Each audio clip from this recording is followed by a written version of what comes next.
Hello friends, welcome to our channel Akshaya Pathram. இன்றைக்கி நம்ம சேனலில் பார்க்க போகிற ரெசிபி ரொம்ப ஸ்பெஷலான பருப்புருண்டை மோர் குழம்பு. மோர் குழம்புனாலே எல்லாருக்கும் ரொம்ப ஃபேவரேட்டான ரெசிபி. அந்த ஸ்பெஷல் ரெசிபியை இன்னும் கொஞ்சம் ஸ்பெஷல் ஆக்க பருப்புருண்டை அதில் ஆட் பண்ணிவிட்டு ரொம்ப சூப்பராக டேஸ்ட்டாக அதே சமயத்தில் ரொம்ப ஈஸியாக செய்யக்கூடிய இந்த பருப்புருண்டை மோர் குழம்பு ரெசிபி எப்படி செய்யலான்னு வீடியோவில் பார்க்கலாம். யூஸ்வலாக மோர் குழம்பு பார்த்திங்கன்னா வெண்டைக்காய், பூசணிக்காய், கத்திரிக்காய், சேப்பங்கிழங்கு, கொடைமிளகாய், ஏன் காலிஃப்ளவர் போட்டு கூட வைப்பாங்க. ரொம்ப டேஸ்ட்டாக நல்லாயிருக்கும். கல்யாண வீடுகளில் பார்த்திங்கன்னா மேக்ஸிமம் வெண்டைக்காய் மோர் குழம்பு தான் வைப்பாங்க. இது கொஞ்சம் ஸ்பெஷலான ஐயர் வீட்டு ஸ்டைல் பருப்புருண்டை மோர் குழம்பு. உருண்டை போட்டு கார குழம்பு எல்லாருமே ட்ரை பண்ணியிருப்பாங்க. ஆல்ரெடி நம்ம சேனலில் கூட அந்த வீடியோ அப்லோட் பண்ணியிருக்கோம். கொஞ்சம் டிஃப்ரெண்ட்டாக உருண்டை போட்ட மோர் குழம்பு ரொம்ப டேஸ்டியாக எப்படி செய்யலாங்கிறத வாங்க பார்க்கலாம். மோர் குழம்பு செய்கிறதுக்கு கட்டியான தயிர் 1 கப் அளவு எடுத்திருக்கேன். இது கொஞ்சம் புளிச்ச தயிர். இதை நல்லா விஸ்க் வச்சு நல்லா கிரைண்ட் பண்ணிவிட்டு தண்ணி ஊற்றி நல்லா நீர்க்க எடுத்துக்கோங்க. அரிசி களைஞ்ச தண்ணி கூட இதுக்கு யூஸ் பண்ணலாம்.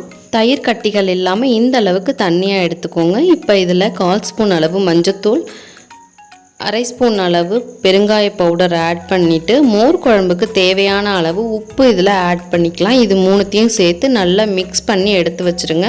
இந்த மோர் நல்லா தின்னாக இருக்கணும். அப்போ தான் மோர் குழம்பு கொதிச்சு வரும்போது உங்களுக்கு கரெக்டான கன்சிஸ்டன்சியில் இருக்கும். இப்போ பருப்புருண்டைக்கு பருப்பு ஊற வச்சுக்கலாம். 1 கப் அளவு கடலைப்பருப்பு, 1 கப் அளவு துவரம்பருப்பு எடுத்திருக்கேன்.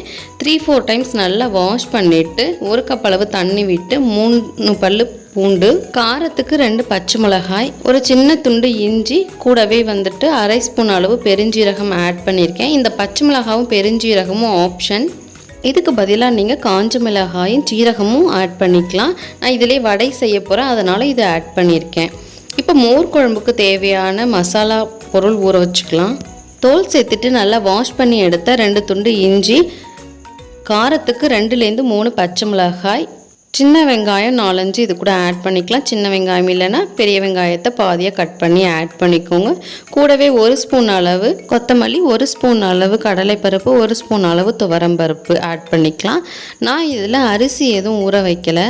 அரிசி ஆட் பண்ணுறது மோர் குழம்போட திக்னஸ்க்காக தான். நம்ம ஆல்ரெடி பருப்பு உருண்டை அரைச்சி தான் அதில் போட போகிறோம். அப்படிங்கிறதுனால திக்னஸ் ஆட்டோமேட்டிக்காக வந்துடும் அந்த பருப்புலேருந்தே. ஸோ அரிசி நான் எதுவும் ஊற வச்சு அரைக்கலை. இதெல்லாம் 1/2 hour ஊறின பிறகு மிக்சர் ஜாரில் ஆட் பண்ணிவிட்டு கூடவே 1/2 கப் அளவு ஃப்ரெஷ்ஷாக திருவின தேங்காய் ஆட் பண்ணிக்கலாம். எல்லாத்தையும் சேர்த்து நல்லா நைஸாக அரைச்சி எடுத்துக்கோங்க. திப்பி எதுவும் இல்லாமல் மோரில் நல்லா கரைஞ்சிடுற அளவுக்கு நல்லா நைஸாக அரைச்சி எடுத்துக்கலாம். மோர் குழம்பு விழுது ரெடி ஆகிடுச்சு. இப்போ நம்ம மிக்ஸ் பண்ணி எடுத்து வச்சுருக்கிற மோரில் இதை ஆட் பண்ணிவிட்டு நல்லா மிக்ஸ் பண்ணி விட்டுக்கோங்க. இந்த மசாலாலாம் ஆட் பண்ணாலுமே மோரோட கன்சிஸ்டன்சி இந்த அளவுக்கு தண்ணியாக இருக்கணும். அப்போ தான் உங்களுக்கு கொதிச்சு வரும்போது ஓரளவுக்கு கட்டிப்பட்டு நம்ம உருண்டை ஆட் பண்ணும்போது இன்னும் கொஞ்சம் திக்காகி கரெக்டான கன்சிஸ்டன்சியில் வரும். இப்போ பருப்பு உருண்டைக்கு அரைச்சிக்கலாம். ஊற வச்ச பருப்பு, இஞ்சி, பூண்டு, பெருஞ்சீரகம், மிளகாய் எல்லாத்தையும் சேர்த்து தண்ணி விடாமல் நல்லா கெட்டியாக அரைச்சி எடுத்துக்கோங்க. இந்த அளவுக்கு கட்டியாக இருக்கணும்.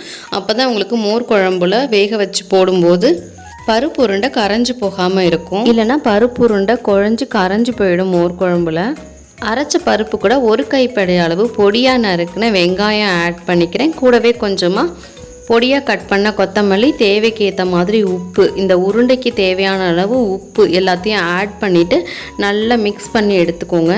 நான் இந்த பருப்பு உருண்டையை கொஞ்சமாக வேக வச்சு மோர் குழம்புல ஆட் பண்ணிப்பேன். மீதியை டீப் ஃப்ரை பண்ணிடுவேன். ஒரே கல்லில் 2 மாங்காய் அப்படிங்கிற மாதிரி பாதி பருப்பு உருண்டைக்கு எடுத்துகிட்டு மீதியை வடை மாதிரி தட்டி நான் யூஸ் பண்ணிடுவேன். அது மோர் குழம்புக்கு தொட்டுக்கிட்டு சாப்பிட ரொம்ப டேஸ்ட்டாக நல்லாயிருக்கும். யூஸ்வலாகவே எங்கள் வீட்டில் அப்படி தான் எப்போவுமே செய்வாங்க. அதே மெத்தடில் தான் நான் செஞ்சுருக்கேன். அதனால தான் இதில் பெருஞ்சீரகமும் பச்சை மிளகாயும் ஆட் பண்ணியிருக்கேன். நீங்கள் அந்த மாதிரி செய்யலை, வெறும் உருண்டை குழம்பு மட்டும்தான் செய்ய போகிறீங்க அப்படின்னா நீங்கள் அதில் காஞ்ச மிளகாயும் சின்ன ஜீரகமும் ஆட் பண்ணிக்கோங்க. வாசனையும் டேஸ்ட்டும் நல்லாயிருக்கும். இது எல்லாத்தையும் சின்ன சின்ன உருண்டைகளாக பிடிச்சிட்டு எண்ணெய் தடவி இட்லி தட்டில் வேக வச்சு ஸ்டீம் போட்டு ஒரு 5 minutes வேக வச்சு எடுத்துக்கலாம். இப்போ வாங்க மோர் குழம்பு செஞ்சிடலாம்.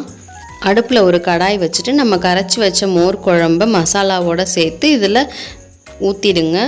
நல்லா மிக்ஸ் பண்ணி விட்டுட்டே இருங்க. நல்லா கொதி வரணும். ஏன்னா இதில் பச்சை மிளகாய் சேர்த்துருக்கிறதுனால மிளகாயோடைய பச்சை வாசனை போகிற அளவுக்கு மோர் குழம்பு நல்லா கொதிச்சு வரணும். அது கொதிச்சு வரத்துக்குள்ளவே நமக்கு பருப்பு உருண்டைகள் வெந்துடுச்சு. இப்படி எடுத்து கட் பண்ணி பார்த்தீங்கன்னா தெரியும் உங்களுக்கு நல்லா வெந்திருக்கிறது. இப்போ ஓரளவுக்கு மோர் குழம்பு கொதிச்சு நல்லா நுரைச்சி வருது பாருங்கள். இந்த ஸ்டேஜில் நம்ம வேக வச்சு எடுத்து வச்சுருக்கிற உருண்டையை இதில் ஆட் பண்ணிடலாம். ஆட் பண்ணதுக்கப்புறம் கண்டிப்பாக ஒரு 5 மினிட்ஸ் கொதிக்க விடுங்க. அப்போ தான் அந்த மோர் குழம்புல இருக்கிற மசாலாவோட டேஸ்ட் எல்லாம் உருண்டையில் இறங்கி சாப்பிட்றதுக்கு நல்ல டேஸ்ட்டாக இருக்கும். இப்போ வாங்க இதை தாளிச்சிடலாம். தேங்காய் எண்ணெய், குக்கிங் ஆயில் எதில் வேணாலும் தாளிக்கலாம். தேங்காய் எண்ணெயில் தாளிச்சிங்கன்னா வாசனை ரொம்ப நல்லாயிருக்கும். 1 ஸ்பூன் அளவு கடுகு, உளுத்தம்பருப்பு, ஒரு வரமிளகாய், கொஞ்சமாக கருவேப்பிலை எல்லாத்தையும் சேர்த்து தாளித்து இந்த மோர் குழம்புல ஆட் பண்ணிக்கோங்க. ஆல்ரெடி நம்ம பெருங்காயத்தூள் இதிலே சேர்த்துட்டதுனால பெருங்காயத்தூள் ஆட் பண்ண வேண்டாம். இப்போ பார்த்திங்கன்னா மோர் குழம்பு இந்த கன்சிஸ்டன்சியில் இருக்குது பாருங்கள். சூடு ஆறுனதும் பார்த்திங்கன்னா இன்னும் கொஞ்சம் திக்காக ஆகிடும், கிரேவி கன்சிஸ்டன்சிக்கு வந்துடும். ரொம்ப சூப்பரான ஸ்பெஷலான டேஸ்டியான மோர் குழம்பு பருப்பு உருண்டை சேர்த்து ரெடி ஆகிடுச்சு. மீதம் இருக்கிற மாவை நான் வடையாக தட்டி யூஸ் பண்ணிக்கிட்டேன். மோர் குழம்பு சாதத்துக்கு தொட்டு சாப்பிட ரொம்ப நல்லாயிருக்கும். இந்த உருண்டையை கூட நம்ம மோர் குழம்புக்கு தொட்டு சாப்பிட்லாம். எல்லாருக்கும் all time favourite potato fry, பிரிஞ்சால் ஃப்ரைன்னு எந்த சைட் டிஷ் கூடயும் வச்சு சாப்பிட இது ரொம்ப நல்லாயிருக்கும். ட்ரை பண்ணி பாருங்கள். சாதத்துக்கு மட்டும் இல்லை, இட்லி, தோசை அப்படின்னு எல்லாத்துக்குமே நான் இதை தொட்டுட்டு சாப்பிடுவேன். My all time favourite recipe. நீங்களும் ட்ரை பண்ணி பார்த்துட்டு எனக்கு கமெண்ட்ஸில் சொல்லுங்கள். லைக் பண்ணுங்கள், ஷேர் பண்ணுங்கள், சப்ஸ்கிரைப் பண்ணுங்கள். எங்கள் சுவை உங்கள் வீடுகளில். தேங்க்ஸ் ஃபார் வாட்சிங்.